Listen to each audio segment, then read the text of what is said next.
มีคนถามว่าสมถกรรมฐานคืออะไรสมถะแปลว่าสงบกรรมฐานแปลว่าหางานให้จิตทำหาทำไมเพราะว่าใจของเราเนี่ยเหมือนลิงมันฟุ้งซ่านลุกเล็กลุกเล็กลุกแล้วก็แกกมันคิดฟุ้งซ่านเยอะแยะคิดไปเรื่องอดีตคิดไปเรื่องอนาคตมันก็เลยไม่สงบเขาก็เลยหาวิธีให้ใจสงบก็เลยมีกรรมฐาน40กองบ้างพุทธานุสติธรรมานุสติสังขานุสติหรือว่าอุปสมานุสติคือหาวิธีการอย่างใดอย่างหนึ่งให้ใจมันสงบให้ได้ไม่ให้มันฟุ้งซ่าน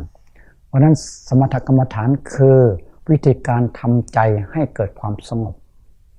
เหมือนคนไปเรียนหนังสือเรียนยังไงจะให้เกิดความรู้ก็เริ่มต้นตั้งแต่ A B C D หรือว่ากอไก่ขอไข่เรียนไปเรียนมาเรียนไปเรียนมามันก็หายจากความโง่หายจากความมืดกลายเป็นผู้มีความรู้ก็อ่านได้เขียนได้พูดได้อย่างนี้เรียกว่าเกิดวิปัสสนาแต่ว่าตอนเรียนเนี่ยเรียกว่าเป็นสมถะ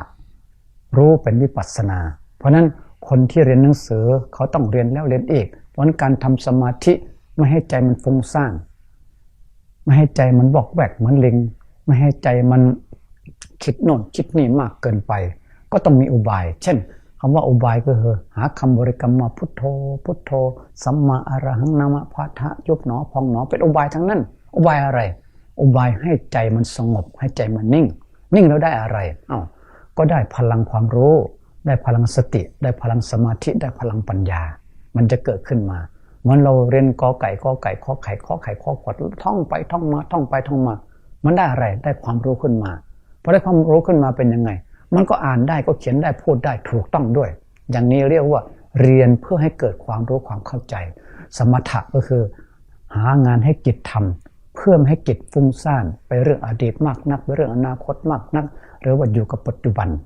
พอได้อยู่กับปัจจุบันมันก็จะเกิดพลังสติพลังสมาธิพลังปัญญาก็เลยไม่ฟุ้งซ่านก็ใจมันก็เลยสงบเป็นอย่างนี้เพราะฉะนั้นสมถกรรมฐานแปลง่ายๆคือหางานให้จิตทำถ้าจิตไม่มีงานทำมันก็จะฟุ้งซ่านไปเรื่องอดีตบ้างไปเรื่องอนาคตบ้างไม่อยู่กับปัจจุบันมันก็เลยหลงตัวเองมันก็เลยทำให้เกิดความเครียดเกิดความหงุดหงิดเพราะว่ามันคิดเรื่อยเปื่อยไปคิดสารพัดคิดหางานให้ปั๊บ